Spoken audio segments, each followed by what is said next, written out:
Assalamu alaikum. Welcome to Passion Education. I hope you all are fine. I am here to teach you an English grammar. Every topic today. Our next phase of the tenses is past tense. We will discuss here a past indefinite tense. जैसे हमने present tense को discuss करते हुए सबसे पहले present indefinite, past indefinite, present continuous और present perfect continuous को हमने डिस्कस किया, यानी प्रेजेंट इंडेफिनेट किया, फिर प्रेजेंट कंटिन्यूस किया, फिर प्रेजेंट परफेक्ट किया और फिर प्रेजेंट परफेक्ट कंटिन्यूस किया। सेम टू सेम इसी तरह हम past indefinite, past continuous, past perfect और पास्ट परफेक्ट कंटिन्यूस को डिस्कस करेंगे। तो सबसे पहले जो हमारा आता है वो आता है पास्ट इंडेफिनेट, यानी गुजरा हुआ ज़माना। गुजरे हुए ज़माने की बात हो रही है, यानी वो उसने खाना खाया था।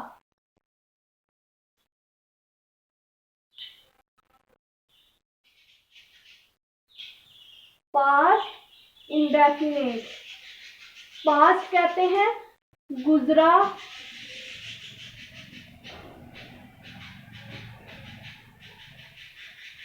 हुआ ज़माना।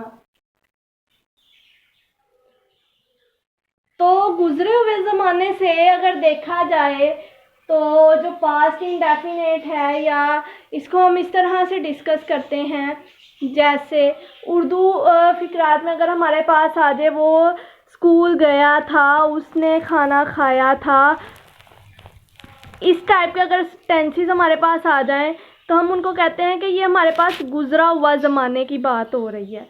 तो इसकी अगर हम पहचान लिखें तो हम यूँ लिखते हैं,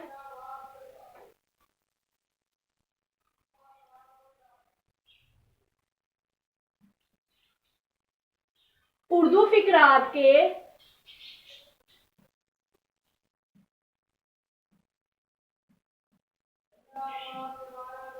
आखिर में हमेशा अलिफ छोटिए बड़िए,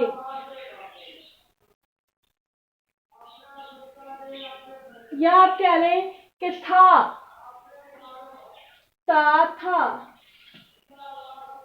थी वगैरह आता है। वो स्कूल गया था, उसने खाना खाया था, हम कल लाहौर जाएंगे, वगैरह वगैरह।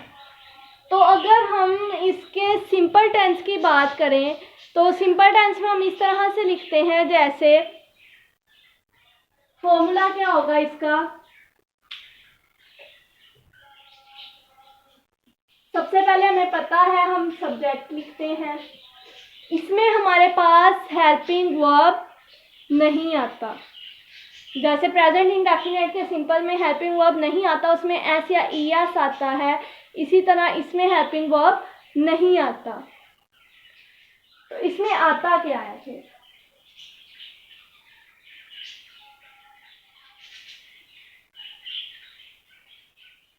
वर्ब की सेकंड फॉर्म। फिर आता है ऑब्जेक्ट। ये एक पास्ट इंडेफिनेट जो है ये एक वाहिद टेंस है कि जिसके सिंपल में वर्ब की सेकंड फॉर्म आती है। जैसे हम मिसाल के तौर पर लिखें, वो कराची गया, हम लिखेंगे he went to Karachi. Went जो है ये गो की सेकंड फॉर्म है, go, went, gone, first, second and third. Go की सेकंड फॉर्म वेंट, जाना।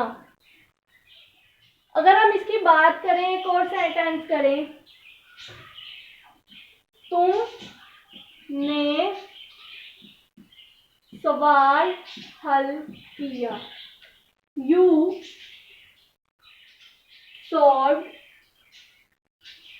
a question। ये जो टू और आ है ये हमारे पास एक तौर पर प्रेपोजिशन है।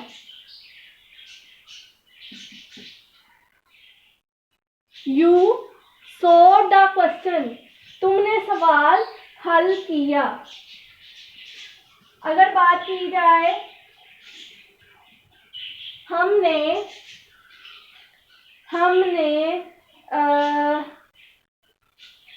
मैच जीत लिया। हमने मैच जीत लिया। We won a match. इस तरह से हम अपने सारे सिंपल टेंस करेंगे। अगर बात की जाए नेगेटिव की,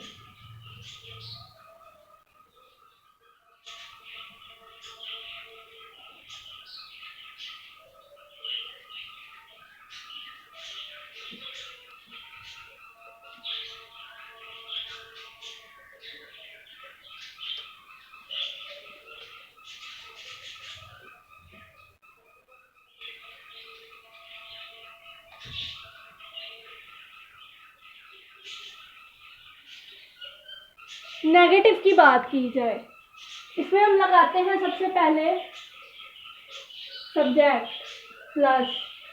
अब इसके सिर्फ सिंपल में हमने हेल्पिंग वर्ब नहीं लगाना, इसका जो नेगेटिव होगा और इंट्रोगेटिव होगा उसमें हम हेल्पिंग वर्ब लगाएंगे और वो हेल्पिंग वर्ब हमारा होगा डिड। वर्ब की फर्स्ट फॉर्म।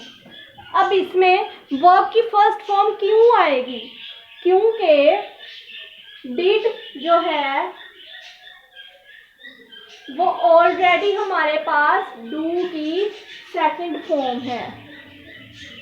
डू की सेकंड फॉर्म है डिड। ठीक है, तो इसलिए हम यहाँ पर वर्ब की फर्स्ट फॉर्म लगाएंगे। प्लस डिड नेगेटिव है तो डिड के साथ पहले नॉट लगाएंगे, फिर वर्ब की फर्स्ट फॉर्म लगाएंगे और फिर ऑब्जेक्ट लगाएंगे। Subject plus helping verb plus did plus not plus verb की फर्स्ट फॉर्म प्लस ऑब्जेक्ट। अगर इसके जुमलों की बात की जाए, एग्जाम्पल्स की बात की जाए, तो हम लिखेंगे उन्होंने हमारी मदद ना की। उन्होंने हमारी मदद ना की। आप देख सकते हैं हर फिक्रे के आखिर में अलिफ छोटी है और बड़िए आ रहा है। तो अगर आए बात उन्होंने हमारी मदद ना की तो हम लिखेंगे दे। हर किसी के साथ डिड आएगा, डिड सिंगुलर हो या प्लूरल हो। They did not help us. उन्होंने हमारी मदद ना की। हमारी अस, वी का थर्ड पर्सन होता है us. First person we, second person our and third person us. तो अगर इसकी सेकंड एग्जांपल लिखें हम,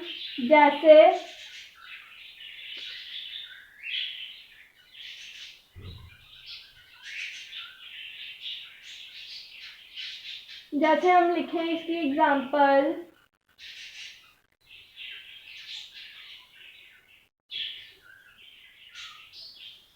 उसने झूठ ना बोला। He did not tell a lie। ही भी लिख सकते हैं, शी भी लिख सकते हैं। She did not tell a lie. अगर थर्ड सेंटेंस लिखें तो हम क्या लिखेंगे? अगर बिलफर्ज हम लिखते हैं थर्ड टेंस में, तुमने अपना वादा पूरा ना किया।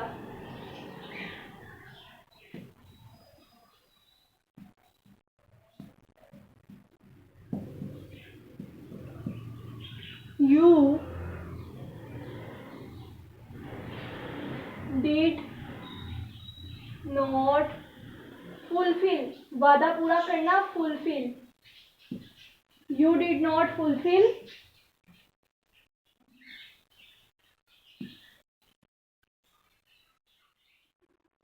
you did not fulfill।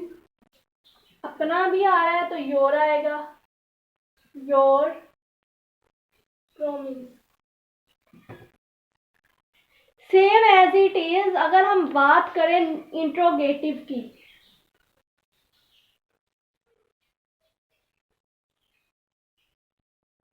उसमें हमारा जो हेल्पिंग वर्ब है डिड, वो स्टार्ट पे आ जाएगा।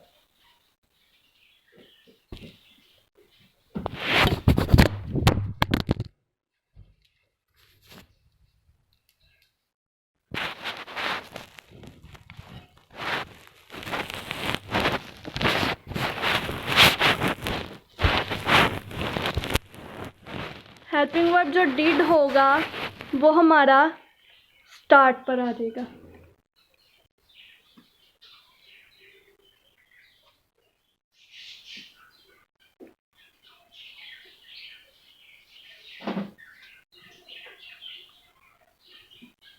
इंट्रोगेटिव अगर लिखें तो किस तरह से हम लिखेंगे?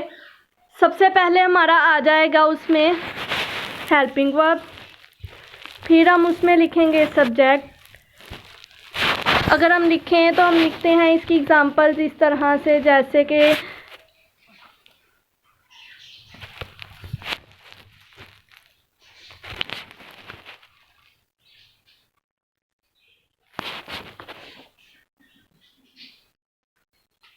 इंट्रोगेटिव हेल्पिंग वर्ब आता है डिड, फिर सब्जेक्ट, फिर वर्ब की फर्स्ट फॉर्म, फिर ऑब्जेक्ट और फिर क्वेश्चन मार्क।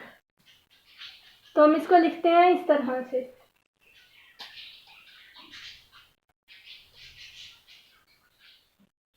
क्या वो स्कूल गया?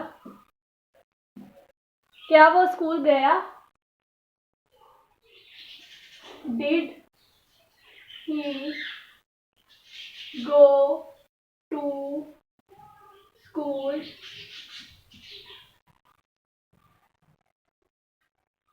उसने कागज क्यों फाड़ा?